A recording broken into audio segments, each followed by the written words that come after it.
Apa hakikat yang kita kerjakan? Yang kedua, apa hakikat yang mengerjakan? Nah, ini juga harus tahu. Kalau yang dikerjakan hakikatnya kita tidak tahu, ditambah lagi siapa, kodrat apa yang mengerjakan amalan itu di diri kita. Ini kalau kita juga nggak paham, ini akan jatuh kepada hafalan-hafalan dan permainan akal. Kenapa? Kita percontohkan seperti syariat. Syariat itu apa sebetulnya? Syariat ini adalah sebuah ketentuan marhalah ibadihi fil jazadin, yaitu amal baik yang dilakukan oleh jasad. Amal baik menandakan yang menyembah dengan ibadah itu beda. Menandakan yang menyembah dia menjalankan amaliyahnya. Menandakan orang beribadah dia menjalankan hakikat ruhaniyahnya. Ini beda. Kalau kita tidak mengerti, tujuan dari syariat itu adalah mendapatkan hakikat. Nah, kita lihat orang yang tidak mendapatkan hakikat ibadahnya, Allah tidak memberikan keberuntungan seperti yang Allah janjikan. Hayya 'alas shalah wa hayya 'alal falah. Dirikanlah salat dan dapatkanlah kemenangan. Mendirikan salat ini tidak mudah. Kalau mengerjakan atau ifa'alus sholah itu mudah. Hafal ayat, hafal rakaat. Itu namanya mengerjakan, bukan mendirikan. Kalau yang mendirikan beda. Iqamatis sholah, dirikanlah sholat. Mana diri yang tidak bersekutu dengan Allah dikala kita sholat? Tahukah kita kenapa 5 waktu? Tahukah kita kenapa rakaatnya beda-beda? Tahukah kita siapa kodrat Tuhan di diri kita? Dan mana kodrat umat di diri kita? Dengan satu takbiran kita harus mendirikan mana kodrat umat dan mana kodrat Tuhan yang akan menjadi pensaksian, karena sholat itu adalah fardu ain atau wajib menyaksikan.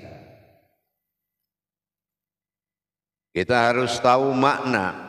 Jadi kalau hakikat dari ibadah ini kita tidak paham, kita lihat banyak orang yang tekun melaksanakan syariat saja tanpa ada nilai hakikatnya.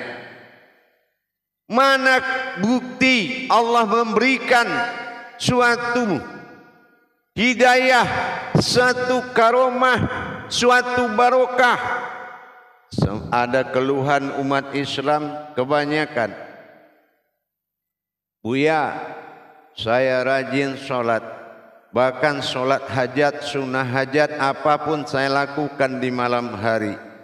Sholat fardu, belum lagi datang waktu saya sudah duduk di masjid, begitulah rajinnya saya. Tapi kenapa hidup saya begini aja? Nasib saya nggak ada perubahan, kemudahan dalam hidup saya tidak datang. Janji Allah seperti tidak terjadi di diri saya, Buya. Kenapa itu? Padahal saya berbuat baik. Betul. Tidak ada yang mengatakan sholat itu perbuatan salah. Tetapi jangan lupa, kalau tidak paham hakikat dari perbuatan itu bernama ibadah. Kalau itu tidak terjadi, maka amaliyah yang dikerjakan menjadi suatu masalah besar. Apa contohnya? Naik kita pada sajadah. As-sajadah ini nama lembaran Al-Quran. Nah, kita harus menginjak sajadah itu. Sebetulnya ini sangat tinggi maknanya. Kita harus tahu diri mana yang tidak bersekutu dengan Allah dan tidak berdosa naik sajadah. Kalau diri yang berurat dan berdarah ini memiliki najis, memiliki hadas, tapi diri yang hakikat, diri yang sangat kenal dengan Allah, kita harus hadirkan. Kita harus hadirkan. Karena diri itu dia tidak berurat dan tidak berdarah, hakikat bagi Allah. Akhirnya terinjaklah sajadah. Naik sajadah udah sama aja naik angkot. Ya, akhirnya apa?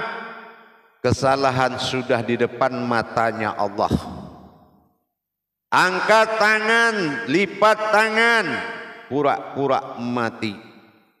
Allah bilang, qabla mutu anta mutu. Salat itu mendirikan mati sebelum mati.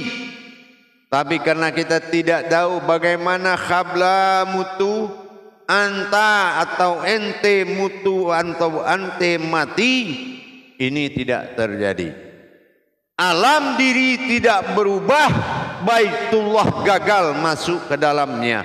Perhitungan fikih datang, Anda bersalah telah menginjak-injak as-sajadah dan melaksanakan pura-pura dalam beribadah.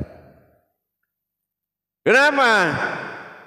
Inilah yang disebut Rasulullah mengembala domba. Apa sebetulnya yang makna dari mengendala domba? Kalau hanya Rasul mengembala kambing, ngapain dikeluarkan di Al-Quran? Tapi kalau kita tahu maknanya, yang mengembala domba itu apa? Datang dari rumahnya, orang ke masjid, dia ke masjid. Orang berdiri, dia berdiri. Orang ruku, dia ruku. Orang sujud, dia sujud. Orang duduk, dia duduk. Orang pulang, dia pulang. Nah, siapa yang mengekor seperti itu? Itulah kata orang domba-domba tersesat tadi. Rupanya kambing itu orang yang tidak paham. Nah, ini yang menjadi kata-kata hakikat tadi. Harusnya kita tahu apa yang kita gerakkan dari rumah sampai ke masjid. Sampai di masjid, tahu kita mana yang hak, mana yang batil di diri kita. Tahu kita fungsi takbir.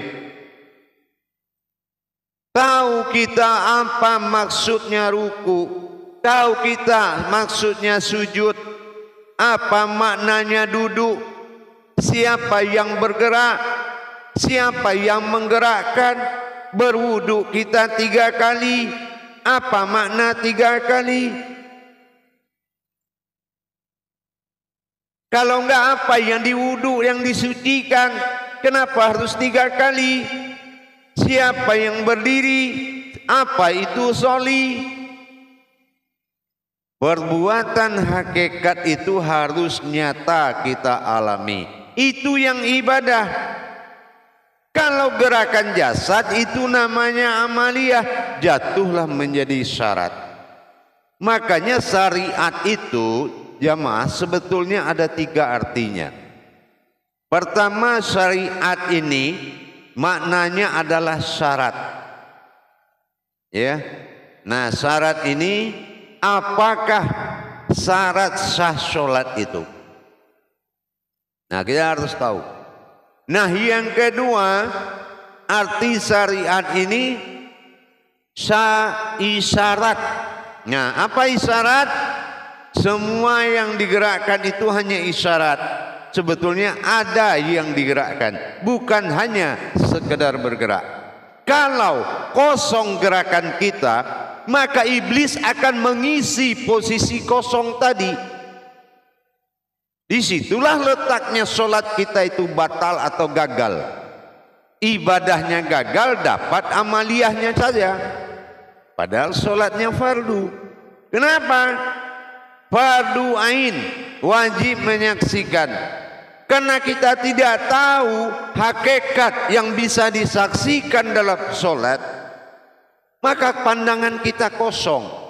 Kalau kosong, itulah yang diisi oleh setan, iblis, sehingga kita kemana-mana lagi. Nah, makanya fardu ain, fardu itu wajib ain menyaksikan. Inilah yang paling penting para jemaah. Mengenali, menjadikan dan mendirikan hubungan Baitullah dengan Allah. Ini wajib. Karena ba'da itu bukan waktu. Ba'da ini adalah nama waktu. Kalau waktu, wakto'ah. Tapi ba'da ini nama waktu. Ya, nama waktu. Apa nama waktu? Ada zuhur, ada isya. Itu nama waktu, 5 waktu. Bukan nama solat. Solat itu 1, tidak 5. Namanya 5. 5 ini nama waktu, bukan nama solat. Nah, ini juga harus benar-benar kita pahami. Ya. Isi-isi solat itu apa? Syarat sah solat itu 3. Yang pertama fikli, kedua khauli, ketiga khalbi. Fikli itu artinya siapa yang berbuat. Khauli itu apa yang kamu baca, apa makna yang kamu baca. Sudah bisa nggak melihat yang dibaca? Yang ketiga khalbi, di mana kita berdiri solat, mana alam solat itu. Nah, ini jadi harus kita ketahui semuanya. Mengkaji diri dan mengkaji sholat itu sama. Jadi jangan coba-coba mengkaji diri tanpa jalur sholat. Ini akan bisa merusak. Jamaah yang dirahmati Allah rahimakumullah. Di balik semua itu ada hal yang penting. Apa yang penting melebihi segalanya, nyata bagi semua sebuah Tuhan dan nyata bagi Tuhan sebuah umat. Mana si wujud Tuhan dan mana si wujud umat. Bagaimana mendapatkan dua kodrat ini yang akan dipertemukan di alam mati, yaitu sholat. Ini wajib. Kenapa? Awal diri adalah Tuhan, ba'dal tunggal wahid mula jadinya. Awaludin ma'rifatullah. Awal diri berkodrat Tuhan, awal agama mengenal nama Tuhan. Dan yang ketiga, inna lillahi, kembali diri kepada Tuhan. Ini yang 3 fardu di dalam Islam. Jadi di sini kita belajar. Tentunya sebelum kita belajar, kita harus melaksanakan 4 kewajiban. Jadi tidak mudah kalau ingin mengkaji kepada Tuhan ini, mengkaji diri kepada Tuhan. Itu tidak mudah jamaah. Harus dijalani proses, dinamakan proses taharoh. Ya, proses taharoh ini kalau di tarekat dinamakan proses takali. Ya. Jadi proses taharoh. Apa proses taharohnya? Karena di kajian tauhid ini adalah kajian tertinggi di dalam Islam. Makanya syahadat sebelum sholat sudah ada. Makanya dikaji dulu syahadat itu, baru bisa syahadah ahad ihram, baru bisa menyatu dalam sholat. Jadi kita harus lakukan 4 amal besar. Pertama, melaksanakan taharoh kolbi. Apa yang ditaharoh kolbi? Mensucikan hati halus. Kolbi ini tidak semua umat loh yang punya. Ya, yang banyak dipunyai umat itu melihat tingkatannya. Qalbi ini mendirikan alam azali Allah dalam hati, dinamakan hati halus. Nah, hati halus inilah qalbi mu'mini baitullah. Hati orang yang berilmu itu rumahnya Allah. Nah, ini belum ada rumahnya. Bagaimana wujudnya ada? Nah, itu ya. Ini namanya taharoh qalbi, mensucikan hati halus. Nah, yang kedua, taharoh kodrat. Mana taharoh kodrat? Membersihkan batin Allah dalam nyawa. Yang kedua, mensucikan zat Allah dalam rohani. Yang ketiga, membersihkan nuraninya Allah dalam jasad. Nur zat batin adalah diri hakikat yang wajib disucikan. Itu mewakili diri. Yang ketiga, membersihkan jalan pandangan, jalan ilmu. Bersihkan syariat, sucikan hakikat, sucikan tarekat, sucikan ma'rifat. Disucikan syariat adalah wujud dan maujudnya Allah. Disucikan dari wujud manusia dan maujudnya manusia. Kedua, hakikat. Hakikat itu yang disucikan adalah rasa. Nah, itu ada cara-caranya. Yang ketiga, yang disucikan adalah tarekatnya. Jalan, yaitu pandangan. Jadi pandangan ini harus disucikan juga. Jadi enggak sembarangan kalau mengaji tauhid kepada Allah itu. Nah, yang keempat, yang disucikan ma'rifat. Apa ini kata ma'rifat? Wujud Allah semata, sucikan dari kepemilikanmu menjadi haknya kembali. Nah, ini baru yang keempat, taharoh total. Apa yang taharoh total? Diambil zat dari makomnya yang suci, meliputi sekalian alam, sehingga luputlah kodrat manusia, terwujudlah kodrat Tuhan yang sangat suci. Nah, inilah subhana Allah. Nanti itu ada adab-adabnya. Jadi demikian jamaah, untuk memulai suatu belajar di jalan Allah, jangan buru-buru kita melaksanakan tanpa kita memahami di balik rahasia-rahasia semuanya. Jadi harus kita belajar dan adab-adabnya dibersihkan dan disucikan. Jangan kita buru-buru terlanggar, lebih baik kita siapkan hati kita. Kita butuh Tuhan. Ya, kalau orang butuh Allah, dia pasti rajin belajar. Kita sudah berapa usia kita sekarang? Coba bayangkan, udah segini-gini usia, belum juga tahu Tuhan.